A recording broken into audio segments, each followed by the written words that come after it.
So Jimmy Dore made a video a day or two ago about the Black Panthers working with the Young Patriots in Chicago, and I think the title of the video was Black Panthers, Fred Hampton working with white bigots in reference to the Young Patriots organization.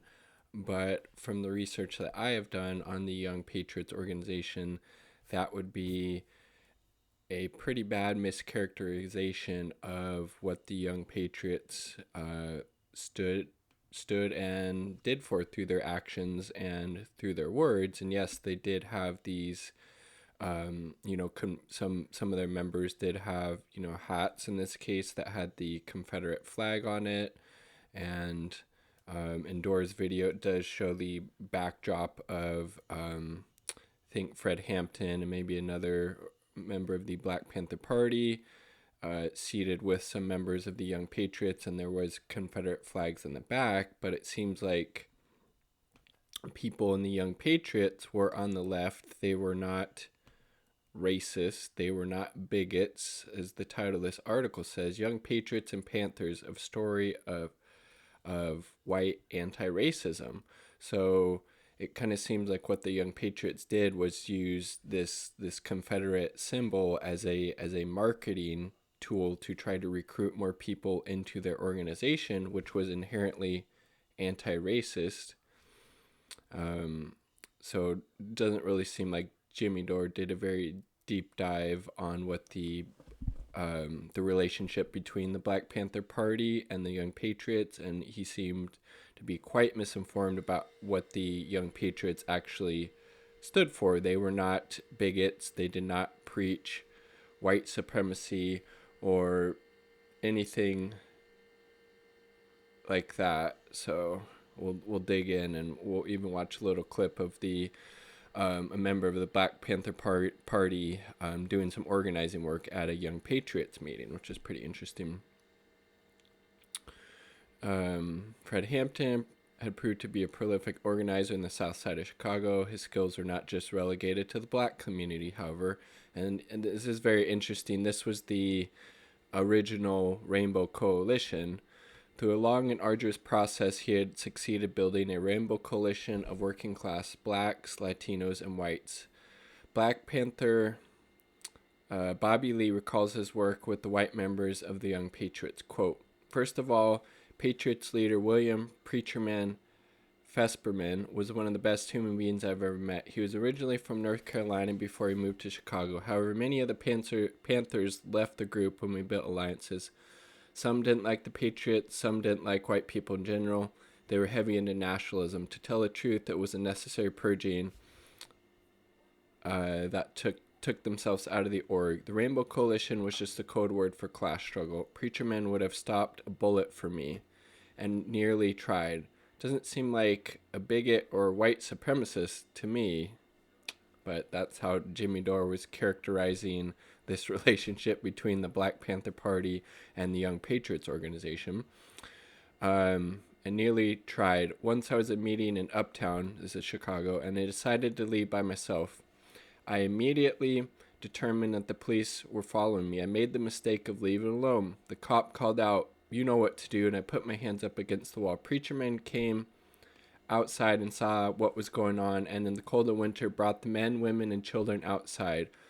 The cops put me in the car and they totally surrounded it, demanding my release. The cop called someone and they must have told him to let me go. I'll never forget looking at all those brave motherfuckers standing in the light of the police car, but staring in the face of death. Looking back, was there enough basis for unity? Doesn't seem like that's something a white bigot or white supremacist would do, right? You see this black person, this member of the Black Panther Party, getting harassed by the police, and Preacherman has all these people connected with the org go outside to make sure no harm comes to, Bobby Lee in this case. Looking back, was there enough basis for unity? Hell yeah. When I went to uptown Chicago, I saw some of the worst slums imaginable, horrible slums, and poor white people lived there. However, two organizations prepared the way for Rainbow Coalition. Without them, there wouldn't have been a chance of forming one. Rising up angry and joining community union, the uptown neighborhood was prime recruiting zone for white supremacists. Most of the cats who were in the Patriots also had at least one family member in the Klan. Cats like Mike James and Junebug and Tappies worked hard to fight that mentality. So again, they were actively fighting against racism and white supremacy and trying to build, this Rainbow Coalition. Their groundwork was just amazing, out of this world. When did I first meet the Young Patriots? It was at the Church of the Three Crosses. There was a meeting, and it was the one recorded in the movie American Revolution 2, which I will show a clip from. After the crowd left, the Patriots were still in there. We asked the minister if he could let us have his office. We asked the Patriots if they could work with the Panthers, and they said yes. I didn't even tell Fred for the first 3 weeks of the meetings with these cats. It wasn't easy to build an alliance and advise them how to set up serve the people programs, free breakfast, people's health clinics, all that. I had to run with those cats, break bread with them, hang out at the pool hall. I had to lay down on their couch in their neighborhood. Then I had to invite them into mine. That was how the Rainbow Coalition was built, real slow. The coalition, built by Fred Hampton, brought leather-clad Black Panthers together with white working-class youth that dressed in jean jackets and Confederate flags. Alliances were built along class lines with the common enemy, the political and economic elite of Chicago.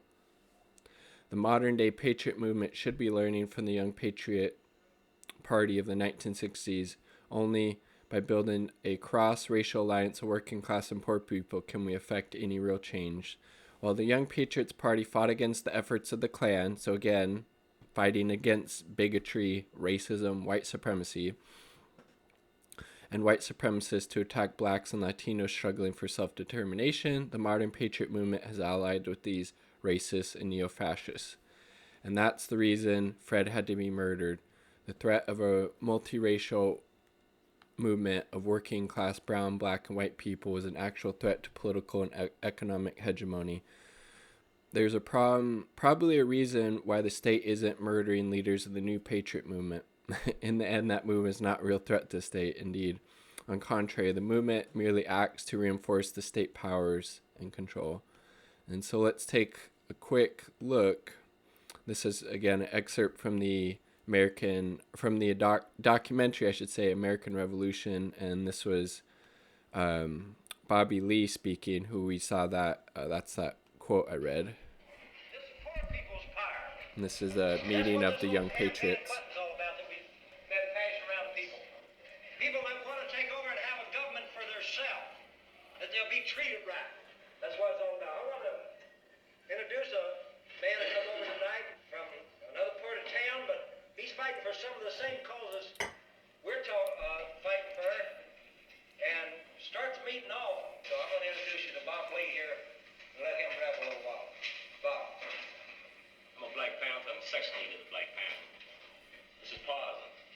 He's a security man. This is Sister Ruby. We met with Junebug and his brothers last Wednesday night, last week, in the Church of Three Crosses, where we both had a chance to rally, get together. Panthers are here. Panthers are here. For Uptown. Okay. For anyone who lives in Uptown. Like brown, green, yellow, purple, or pink. But I'm saying Panthers are here, and you have to tell us what we can do and what we can do together. We come here with our hands up, and you got to supervise us, where we can be of help to you. One thing we're going to have to do is put our heads together and figure out where we can help Uptown, help the people in Uptown. Right. And the thing is that I want everybody who's got any questions at all to speak them up and say them now. Who's here is concerned people? Who's here that want to see this thing move? Yeah, man. Right on. The first thing we talk about now is how we're going to organize. Where we're going to organize. We all of us right now, man, figure out like what we want. What do we want? What do you want? What do you? All right, just wanted to show you a quick excerpt from that, and then there's an interesting article by in the Jacobin, Panthers and the Patriots by Michael McCain. Um, 1969, the Black Panther Party convened a huge meeting in Oakland that attracted radical groups from across the country. They called it the Conference for United Front Against Fascism. On a Saturday afternoon, between speeches from the representatives of the Communist Party, the Farm Workers Union, and the Students for Democratic Society, a man standing wearing a huge belt buckle with crossed pistols took the stage. Dark glasses covered his eyes, and his jacket and military-style beret bore Confederate flags. "We come from a monster," he said in a heavy southern accent, "and the jaws of the monster in Chicago are grinding up the flesh and splitting out the blood of the poor and oppressed people, the blacks on the south side, the west side, the browns on the north side, and the reds and the yellows, and yes, the whites, white oppressed people."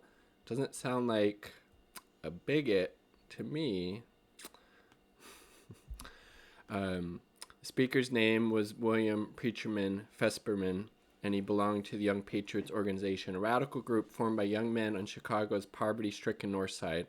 Its mission was to organize poor whites to stand up for themselves in solidarity with communities of color. Again, if this group was full of racist, white supremacist bigots, I don't think their mission would be to organize whites in solidarity with communities of color.